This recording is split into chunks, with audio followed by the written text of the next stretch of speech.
हाँ भाई, क्लास 6, 7, 8 के बारे में बात करेंगे।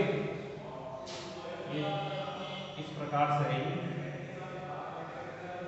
एंड 8 क्लास 6, 7, 8 क्लास के बारे में बात करेंगे। एक कॉमन है, ठीक है।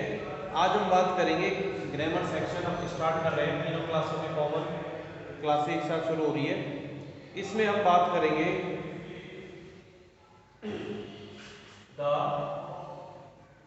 यूज ऑफ, देखो किसका उपयोग सीख रहे हैं हम। सबसे पहले है एनीथिंग, एनीथिंग का, everything, nothing, something, nothing, something, ठीक है। अब इनको कहते क्या है ग्रामर की भाषा में? इनको बोलते हैं quantifiers pronoun. QUANTIFIERS, quantifiers, quantifier pronoun. सबसे पहले जानो प्रोनाउन क्या होता है। देखो, नाउन के स्थान पर, नाउन के स्थान पर यानी इन प्लेस ऑफ नाउन। अब ध्यान रखो कि नाउन के स्थान पर जो काम आएगा उसको, नाउन के स्थान पर काम आने वाले शब्द को प्रोनाउन कहते हैं। क्या कहते हैं? प्रोनाउन। अब देखो, बात सब ठीक है, मगर नाउन का फंक्शन देख लो पहले। कॉमन चीज है कि नाउन को किस, नाउन देखो सब्जेक्ट होता है, ठीक है। नाउन ऑब्जेक्ट भी होता है। नाउन को सब्जेक्ट के तौर पर भी यूज लेते हैं, ऑब्जेक्ट के तौर पर यूज लेते हैं। तो सब्जेक्ट ऑब्जेक्ट जो होता है उसके स्थान पर नाउन आता है, और जब सब्जेक्ट ऑब्जेक्ट के स्थान पर नाउन नहीं आ रहा है तो एज ए सब्जेक्ट ऑब्जेक्ट आप किसका यूज करते हो? प्रोनाउन। जैसे कि यदि मान लो बॉय है, यहाँ पर गर्ल है, सब्जेक्ट बॉय है, ऑब्जेक्ट गर्ल है, तो इनके स्थान पर आप यूज करेंगे ही, और लड़की के स्थान पर यूज करेंगे हर। मान लो इसको उल्टा कर दो कि girl as a subject use कर रहे हैं तो शी, और boy as a object use कर रहे हैं तो हिम। तो ये सब क्या है? प्रोनाउन है। तो ध्यान रखना प्रोनाउन के फंक्शन के बारे में, किस प्रकार से यूज करते हैं। फिर हम बात करते हैं कि क्वांटिफायर्स क्या होता है। क्वांटिफायर्स एक ऐसी चीज है, वे शब्द होते हैं जो मात्रा, संख्या प्रदर्शित करते हैं। इनका प्रयोग मात्रा, क्वांटिटी, क्वांटिफायर किससे बना है? क्वांटिटी से, मात्रा से बना है। तो मात्रा संख्या के स्थान पर होता है, इनका प्रयोग संख्या के स्थान पर होता है, इसलिए इन्हें वो सर्वनाम कहलाते हैं, ठीक है। वो चार चीज है, एनीथिंग, एवरीथिंग, नथिंग, समथिंग। इनका प्रयोग हम सीख रहे हैं। अब मैं तुमको अपने तरीके से समझाऊंगा, किताब के अनुसार नहीं, ठीक है। यहां पर ध्यान दो, एनीथिंग का मतलब होता है कोई, एनीथिंग यानी कोई वस्तु। क्या? कोई वस्तु, एनीथिंग। एक तो ये नेगेटिव में यूज हो जाता है, नेगेटिव में नॉट के साथ, और प्रश्नवाचक में यानी इंट्रोगेटिव में। ध्यान देंगे, इसका प्रयोग नेगेटिव में नॉट के साथ होता है और इंट्रोगेटिव में प्रश्नवाचक वाक्य के साथ किया जाता है, ठीक है। और किसी से प्रश्नवाचक में भी, और किसी से कुछ पूछना हो तब भी, जैसे कि डू यू वांट एनीथिंग, कोई चाहिए आपको, डू यू वांट एनीथिंग, तो प्रश्नवाचक में हो रहा है नथिंग। सॉरी, नेगेटिव में कैसे यूज कर सकते हैं? आई हैव नॉट एनीथिंग, मेरे पास कुछ भी नहीं है, आई हैव नॉट एनीथिंग। ठीक है, इसका थोड़ा सा नैरेटिवली वर्णात्मक प्रयोग, इसको वैसे ये भी लिख सकते हैं आई हैव नथिंग, तो यानी नो नॉट एनीथिंग किसके बराबर है, नथिंग के बराबर है, जिसे नथिंग को हम कहते हैं कुछ नहीं, क्या कहते हैं, कुछ नहीं। एवरीथिंग का मतलब होता है प्रत्येक वस्तु, एवरीथिंग प्रत्येक वस्तु, एवरीथिंग प्रत्येक वस्तु, समथिंग कुछ वस्तु, समथिंग कुछ वस्तु नहीं है, समथिंग कुछ बात वगैरह, समथिंग कुछ बात, कुछ ऐसी चीज, समथिंग, से समथिंग कुछ कहो, से ना समथिंग कुछ कहिए। इस प्रकार से एनीथिंग यानी कुछ, एनीथिंग कोई चीज वस्तु जो भी, एवरीथिंग प्रत्येक, नथिंग कुछ भी नहीं, और समथिंग, और समथिंग कुछ, नथिंग कुछ भी नहीं। एक चीज और देखो, जब नथिंग आता है तब नॉट का प्रयोग नहीं होता, नथिंग के साथ नॉट का प्रयोग नहीं होता, ये ध्यान रखना। तो अभी हमने कुछ समझा है इसके बारे में,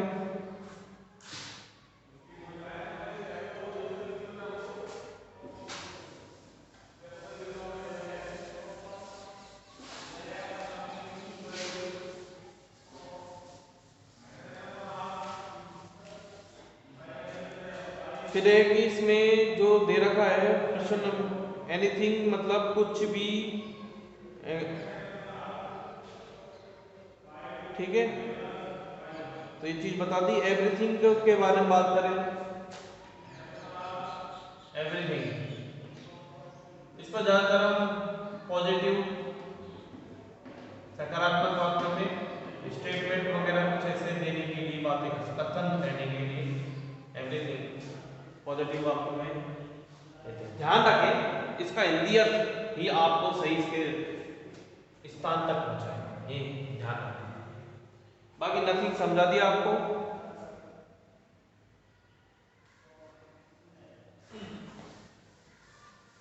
नथिंग का मतलब नॉट एनीथिंग मतलब नथिंग,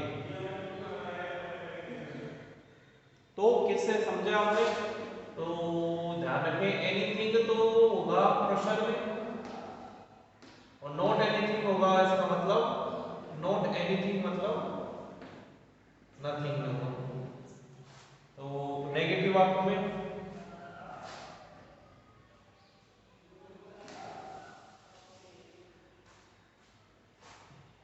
ठीक है। अब देखो, we know that, we know that blank in Chittor, in Chittor is glorious,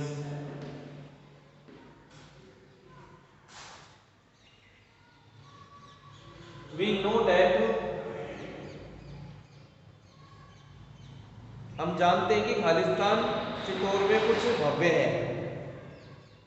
आपके चार, ए सी बी डी,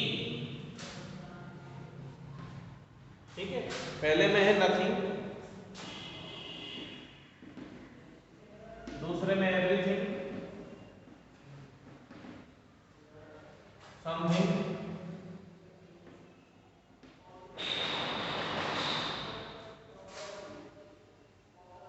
और एनीथिंग,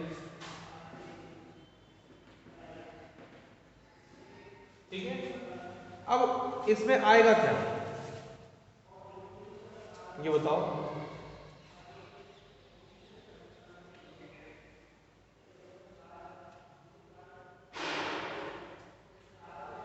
देखो हम जानते हैं कि प्रत्येक वस्तु चित्तौड़गढ़ के अंदर क्या है, ग्लोरियस है।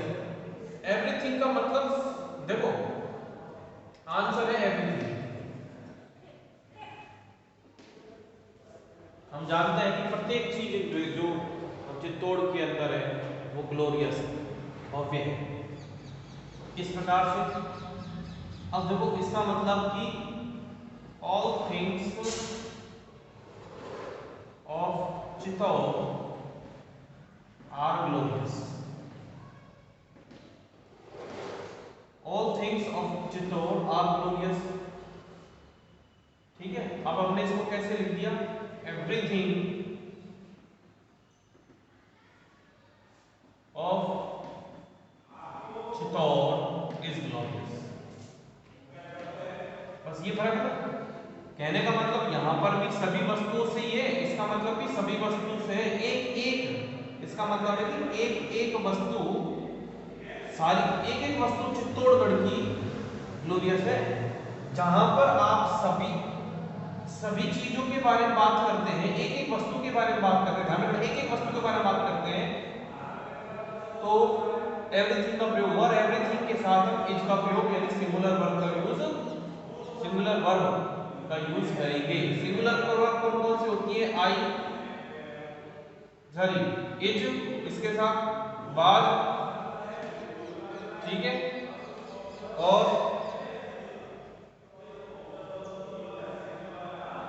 हैज।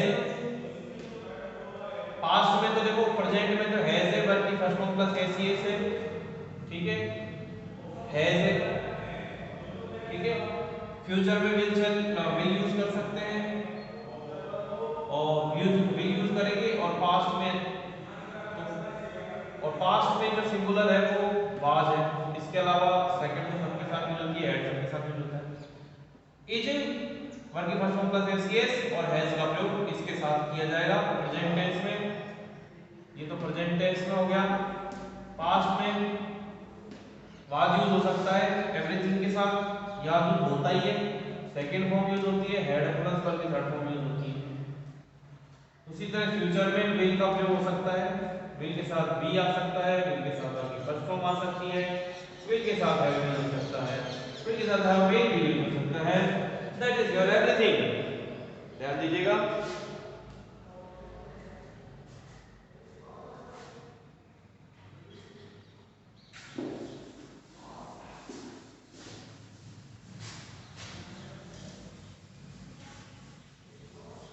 उसके बाद हम बात करते हैं अगले question. People believed that, people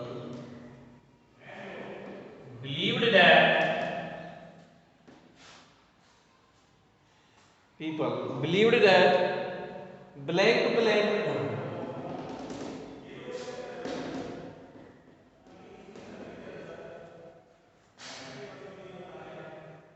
discourage the Rajput legions,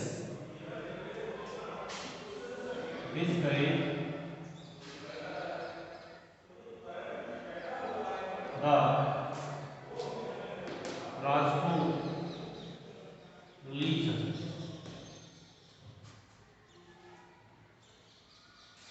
लोगों को विश्वास है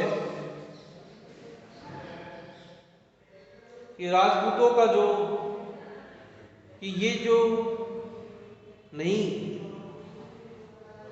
शान वगैरह, जो राजपूतों की शान है वो डिस्करेज नहीं हो सकती। Nothing could discourage the Rajput legion. लोगों का मानना है कि इसमें भी वो चार चीज यूज करनी है, आपको मालूम है। चलो देखते हैं अगला क्वेश्चन क्या है। Children feel that, children feel that, children feel that at least should be, children feel that at least should be done for animals,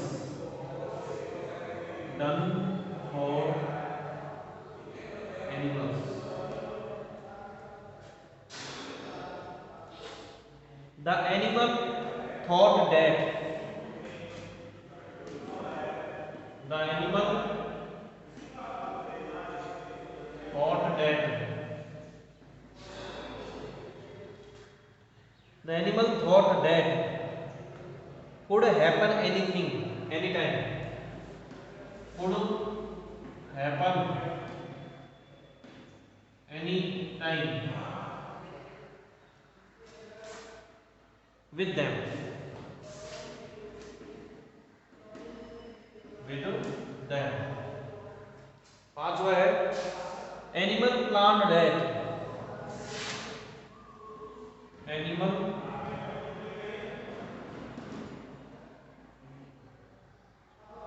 plan that at least should be done, at least should be done। ठीक है, तो ये चीज है आपकी।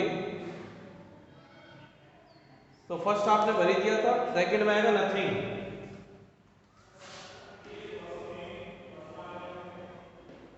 ठीक है। Third में क्या आएगा, समथिंग,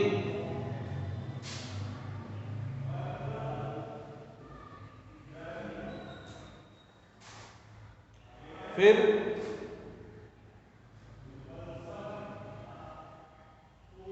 फोर्थ में एनीथिंग,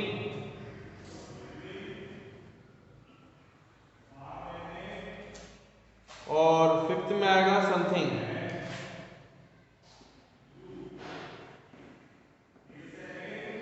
देखिए किस प्रकार से पीपल बिलीव दैट, लोगों ने विश्वास है कि नथिंग कुड डिस्करेज, ये तो मैंने पहले ही बता दिया था कि कुछ भी कोई भी ऐसी चीज है वो नहीं कर सकती थी, राजपूत के शान पान को निरस्ता नहीं कर सकती थी। बच्चों ने महसूस करते हैं कि कम से कम कुछ तो किया जाना चाहिए, पर समथिंग मतलब कुछ तो किया जाना चाहिए जानवरों के लिए। जानवरों ने सोचा कि anything could happen any time, कुछ भी हो सकता है, कुछ भी, एनीथिंग कुड बी, कोई भी बात हो सकती है, एनीथिंग, कोई भी, मैं तो कह रहा हूँ कोई भी, समथिंग कुड बी हैपन, कुछ तो हो सकता है, anything could be happen, something नहीं एनीथिंग। क्यों आएगा, क्योंकि यहां पर हम अंदाजा गैस वगैरह या फिर अपने आप से पूछने के लिए, कुछ अपनी तरफ से बोलने के लिए, प्रश्न के रूप में, अनुवाद के रूप में, या कह सकते हैं हम अंदाजा लगाने के रूप में, या फिर प्रश्न के रूप में भी हम बोल सकते हैं। इसलिए anything could happen any time, किसी भी समय कुछ भी हो सकता है। एनिमल ने ये योजना बनाई कि something at least should be done, कुछ तो किया जाना चाहिए, ये तो सेकंड थर्ड वाले के अनुसार ही। तो ये हो गया आपके समथिंग। और भी इसके जो नेक्स्ट एग्जांपल है